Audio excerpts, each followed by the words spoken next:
بسم اللہ الرحمن الرحیم۔ اللہ کے نام سے شروع جو نہایت مہربان ہمیشہ رحم فرمانے والا ہے۔ محو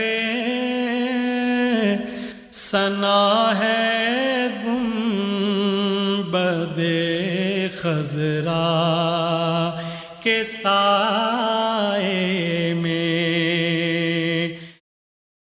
الحمدللہ رب العالمین، نحمدہ ونصلی علی رسولہ الکریم، اما بعد فاعوذ باللہ من الشیطان الرجیم، بسم اللہ الرحمن الرحیم۔ والعصر ان الانسان لفی خسر الا الذین آمنوا وعملوا الصالحات وتواصوا بالحق وتواصوا بالصبر، صدق اللہ العلی العظیم۔ ان اللہ ملائکتہ یصلون علی النبی یا ایھا الذین آمنوا صلوا علیہ وسلموا تسلیما۔ اللہم صلی علی سیدنا مولانا محمد وعلی آل سیدنا مولانا محمد بارک وسلم علیہ۔ میرے عزیز دوستو، واجب احترام بزرگو، انتہائی پیارے بیٹو، میری پیاری ماں، بہنوں، بیٹیوں، عاجز ناچیز پر تقصیر گناہگار بندے نے آپ کے سامنے اللہ تعالیٰ کے پاک کلام کی صورت مبارکہ والعصر کی تلاوت کرنے کا شرف حاصل کیا۔ رب العزت سے دعا ہے وہ پاک ذات عاجز کو صحیح مفہوم بیان کرنے کی، آپ سب کو سننے کی، ہم سب کو اس پر عمل کرنے کی توفیق عطا فرمائے۔ اصحابہ کرام فرماتے ہیں ہماری زندگی کا یہ معمول تھا کہ سارے دن میں ایک دو بار ہم ایک دوسرے کو سورت عصر سنایا کرتے تھے۔ یہ سورت عصر کیا ہے؟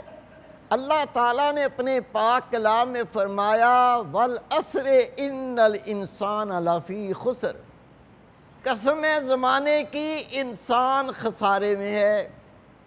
اے باری تعالیٰ، ان انسانوں میں تیرے نبی بھی انسان ہیں، تیرے ولی بھی انسان ہیں، تیرے صالح بندے بھی انسان ہیں، تیرے مقرب بندے بھی انسان ہیں۔ اس اعلان کو رب کریم نے یہاں ختم نہیں فرمایا، بلکہ رب کریم فرماتا ہے والعصر ان الانسان لفی خسر، قسم ہے زمانے کی، انسان خسارے میں ہے۔ الا الذین آمنوا وعملوا الصالحات وتواصوا بالحق وتواصوا بالصبر۔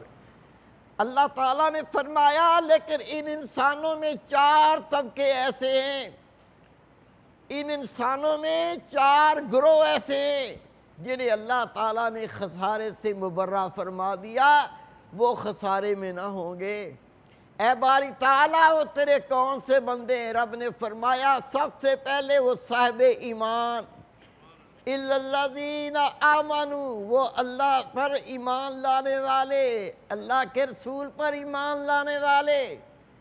اور دوسرا الا الذین آمنوا وعملوا الصالحات، ایمان تو لائے، کہا کہ اللہ کے سوا کوئی معبود نہیں، رسول پاک اللہ کے بندے رسول ہیں، لیکن اس سے بھی نجات نہیں ہوگی۔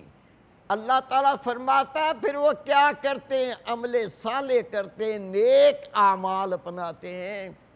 اور تیسرا کام الا الذین آمنوا وعملوا الصالحات وتواصوا بالحق وتواصوا بالصبر، حق کی تلقین کرتے ہیں اور صبر کرتے ہیں۔ ایمان، اللہ اس کے رسول پر ایمان لانا، الحمدللہ خدا کا احسان ہوا، ہماری اپنی کوئی اس کے اندر بڑائی نہیں، اس پاک ذات نے ہمیں ایمان کی دولت سے نوازا۔ اب دوسرا مرحلہ نیک عمل کا، دوسرا مرحلہ نیک اعمال کا۔ نیک اعمال کیا ہیں؟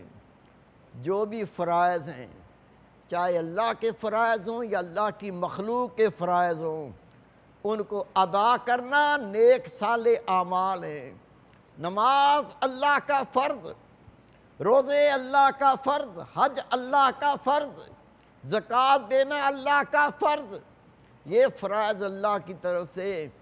پھر حقوق العباد ہیں، والدین کے حقوق ہیں، میاں بیوی کے حقوق ہیں، اولاد کے حقوق ہیں، پڑوسیوں کے حقوق ہیں۔ یہ سارے کے سارے عمل صالح ہیں، نیک اعمال ہیں، جس کی تعلیم ہمیں رسول پاک حضرت محمد مصطفیٰ احمد مجتبیٰ نور مجسم صلی اللہ علیہ وسلم نے عطا فرمائی۔ عمل صالح کرنے کے ساتھ ساتھ ہمیں حق کی تلقین کرنے کے ساتھ ساتھ ہمیں صبر بھی کرنا ہے۔ صبر کیا چیز ہے؟ تکلیف آ جائے واویلا نہیں کرنا، بیمار ہو جائے واویلا نہیں کرنا، معاشی تنگی آ جائے ناشکری نہیں کرنی، کوئی تکلیف آئے اس پہ صبر کرنا ہے۔ امام غزالی رحمۃ اللہ علیہ فرماتے، لوگوں تکلیف آ جائے، مصیبت آ جائے، اس پہ تم صبر کرو، ایک حصہ صبر کا یہ ہے، اور 9 حصے صبر کا یہ ہے کہ اللہ کا بندہ اس کو نفس گناہ کی دعوت دے، شیطان گناہ کی طرف ورغلائے، اس کو گناہ کا موقع مل جائے، گناہ کرنے کی طاقت ہو، اپنی ذات کو یہ روک لے، اپنے نفس کو صبر کرائے۔ 9 حصے ثواب اس صبر کا ہے۔ جو اللہ کا بندہ اس طرح اپنی زندگی گزارے گا وہ خسارے سے نکل جائے گا۔ میرے پیارے بھائی، میرے بیٹے، میری پیاری بہن، میری بیٹی، آج جو موضوع ہے اس پر ہمیں بہت غور کرنا ہے۔ اللہ تعالیٰ نے وقت کی قسم کھائی، کتنی بڑی چیز ہوگا، وقت کی کتنی اہمیت ہوگی کہ اللہ تعالیٰ رسول پاک کے زمانے کی قسم کھا کے فرما رہا ہے کہ اے لوگو، انسان خسارے میں ہے، لیکن جو ایمان لایا، عمل صالح کیے، حق کی تعلیم دی اور صبر کیا، یہ وہ گروہ ہوگا جو خسارے سے نکل جائے گا۔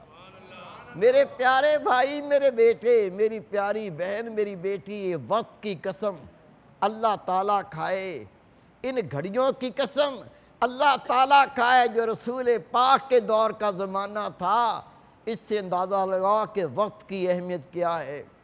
میری ماں، آپ کی ماں، ساری امت کی ماں حضرت بی بی عائشہ صدیقہ رضی اللہ تعالیٰ عنہ فرماتی ہیں، رسول پاک نے فرمایا، لوگوں مصیبتیں بہت ہیں، لوگوں مصیبتیں بہت ہیں، لیکن سب سے بڑی مصیبت تو یہ ہے اپنے وقت کو بیکار ضائع کر دیا جائے۔ میرے پیارے بھائی، میرے بیٹے، اللہ کے رسول کا یہ فرمانا کہ مصیبتیں بہت ہیں، ان مصیبتوں کو 3 حصوں میں تقسیم کیجئے۔ پہلی دنیاوی مصیبتیں، اخروی مصیبتیں، آخرت کی مصیبتیں۔ دنیاوی مصیبتیں کیا ہیں؟ میرے پیارے بھائی، مال لٹ جائے، ڈکیتی ہو جائے، گھر میں آگ لگ جائے، یہ ساری مالی مصیبتیں ہیں، آتی ہیں چلی جاتی ہیں۔ کہتے ہیں زمانہ مرہم ہوتا، وقت گزرا بندہ بھول گیا۔ دوسری اہلی مصیبتیں، بیٹا مر گیا، ماں باپ پریشان ہو گئے، بیٹی مر گئی، ماں باپ پریشان ہو گئے، والدین کا سایہ اٹھ گیا، بچے پریشان ہو گئے، اہل و عیال میں بڑی مصیبتیں آتی ہیں۔ اور تیسری نفسی مصیبتیں، اپنی ذات پر مصیبتیں، خود بیمار ہو جائے، کام پہ نہیں جا سکتا، مصیبت آ گئی۔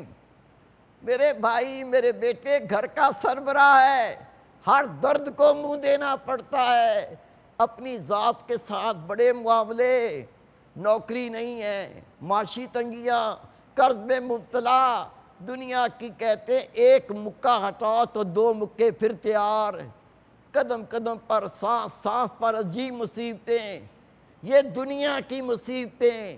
پہلی مالی مصیبت، دوسری اہلی مصیبت، اور تیسری اپنی ذات نفس کی مصیبتیں۔ اس کے علاوہ دینی مصیبتیں کیا ہیں؟ خدا کی قسم ابھی آپ سے عرض کی، یہ دنیا کی مصیبتیں وقتی مصیبتیں ہیں، جب تک زندگی ہے رہیں گی، موت آ گئی یہ سب مصیبتیں ختم ہو جائیں گی۔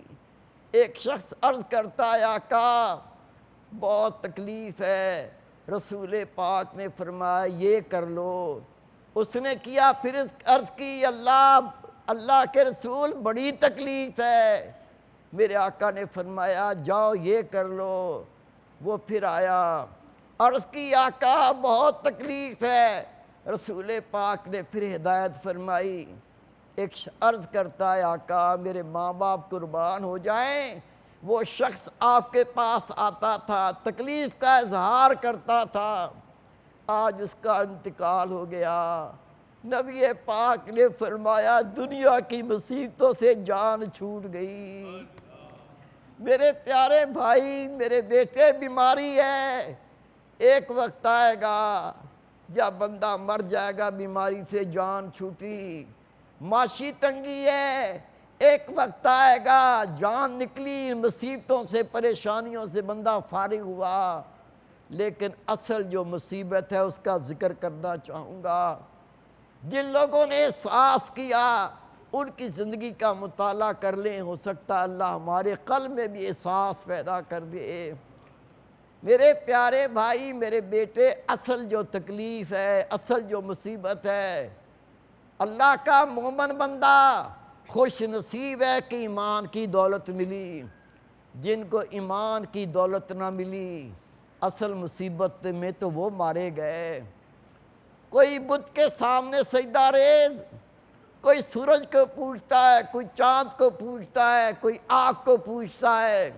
یہ اللہ کا احسان ہوا، ان سے نکال کر، اس مصیبت سے نکال کر اس پاک ذات نے ایمان کی دولت سے نوازا۔ ایمان تو مل گیا، اللہ اس کے رسول کا راستہ تو مل گیا، لیکن اس کے باوجود اس نے بے قدری کی، ناشکری کی، نماز نہیں پڑھتا یا نماز میں سستی کرتا ہے، روزے نہیں رکھتا یا روزے رکھنے میں کاہلی سستی ناغے کرتا ہے، زکوٰۃ فرض ہے ادا نہیں کرتا، حج فرض ہے ادا نہیں کرتا، قرآن پاک موجود ہے اس پہ عمل نہیں کرتا، خدا اس کے رسول کے احکام مل گئے لیکن یہ غافل ہے۔ خدا کی قسم اصل مصیبت یہ ہے، اگر عقل میں آ جائے تو خوش نصیب، نہیں تو مر کے تو ہر کوئی سمجھے گا، پھر سمجھا کام نہیں آئے گا۔ رسول پاک صلی اللہ علیہ وسلم فرماتے روز قیامت ہر بندے کے سامنے 24 صندوق رکھے جائیں گے۔ رب کہے گا بندے ان صندوقوں کے ڈھکن اٹھاؤ، ان کو کھولو۔ وہ بندہ قریب جائے گا، 24 صندوق ہوں گے، وہ کھولے گا، کچھ ایسے صندوق ہوں گے ان میں اللہ کا نور ہوگا، کچھ کھولیں گے نبی پاک فرماتے اس میں آگ ہوگی، اور کچھ صندوق ایسے ہوں گے وہ خالی ہوں گے۔ اللہ کے محبوب فرماتے اللہ تعالیٰ فرمائے گا میرے بندے ان صندوقوں کی حقیقت نہ بتاؤں؟ وہ عرض کرے گا رب کریم ارشاد فرمائیے۔ اللہ تعالیٰ فرمائے گا جو تو نیکی کرتا تھا، نماز پڑھتا تھا، اللہ کا ذکر کرتا تھا، قرآن پاک کی تلاوت کرتا تھا، گناہ سے بچتا تھا، نیکی کرتا تھا، وہ نور کی صورت میں ان صندوقوں میں تو پا رہا ہے۔ اے میرے بندے کچھ صندوق آگ سے بھرے ہوئے ہیں، جو تو گناہ کرتا تھا، بدکاری کرتا تھا، بے حیائی کرتا تھا، قرآن پاک کی مخالفت کرتا تھا، نفس کی اتباع کرتا تھا، شیطان کی اتباع کرتا تھا، وہ گھڑیاں جن میں تو گناہ کرتا تھا اس صندوق میں آگ کی صورت میں بھرے ہوئے ہیں۔ او میرے بندے تو صندوق دیکھتا، ایسے صندوق بھی ہیں جو خالی ہیں، یہ وہ گھڑیاں ہیں میں نے تجھے عطا فرمائی تھی، تو نے اس وقت کو بیکار ضائع کیا۔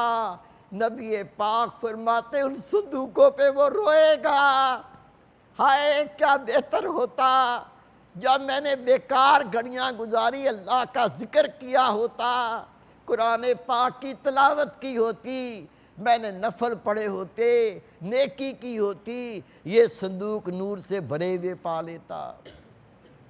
حدیث پاک نبی پاک صلی اللہ علیہ وسلم نے فرمایا، اے میرے صحابہ، ایک فرشتہ ندا کرتا ہے، جیسے ہی دن چڑھتا ہے وہ کہتا ہے، او اللہ کے بندے، رب نے تجھے دن عطا فرمایا، اس کو غنیمت جان اور وہ اعمال کر لے جو مرنے کے بعد تیرے کام آئیں گے۔ نبی پاک فرماتے جب رات آتی ہے، ایک دوسرا فرشتہ ندا کرتا ہے، اللہ کے بندے، او اللہ کی بندی، رب نے تجھے رات عطا کی، اس کو غنیمت جان، اس رات میں اللہ کا ذکر کر لے، قرآن پاک کی تلاوت کر لے، نوافل پڑھ لے، خدا کو یاد کر لے، یہ آخرت میں تیرے کام آئے گا۔ وہ خوش نصیب جو اس اعلان کو سنتے ہیں، وہ بخت والے جو اس اعلان کو سنتے ہیں اور سمجھتے ہیں۔ کبھی سوچا، کبھی غور کیا، خدا کی قسم اپنی زندگی کا محاسبہ کرو، سوچو میں اپنی نمازوں کے ساتھ کیا کرتا ہوں۔ نماز قضا ہو جائے کبھی رونا نصیب ہوا، نماز چھوٹ جائے کبھی رونا نصیب ہوا، معلوم چلا وقت تو ضائع کیا، لیکن اس ضائع کرنے کا احساس بھی قلب سے نکل گیا۔ قافلہ لٹا نقصان ہوا، قافلے لٹنے کا احساس نکل گیا، یہ بربادی ہے۔ میرے پیارے بھائی، میرے بیٹے، حضرت ایوب علیہ السلام اللہ تعالیٰ کے پیارے نبی، اتنی تکلیف دیکھنے والا بندہ پریشان ہو جاتا تھا۔ ایک بار رات کو اٹھے، رونے لگے، رو کے کہتے یا اللہ، یہ بیماری مجھ سے چمٹ گئی، مجھے اپنی ذات کی پرواہ نہیں، لیکن اس تکلیف سے تیرے ذکر کے اندر سستی آتی ہے، اس تکلیف سے نماز پڑھنے میں سستی پیدا ہوتی ہے، یا اللہ مجھے صحت دے کے سستیاں دور ہو جائیں۔ میرے پیارے بھائی، میرے بیٹے، اللہ کے بندوں نے ایک لمحہ ضائع نہیں کیا۔ ہم تو کئی گھنٹے بیٹھ کے بے معنی باتیں، چغلیاں، غیبت، بہتان، قصے، کہانیاں اپنی زندگی کو برباد کر دیا۔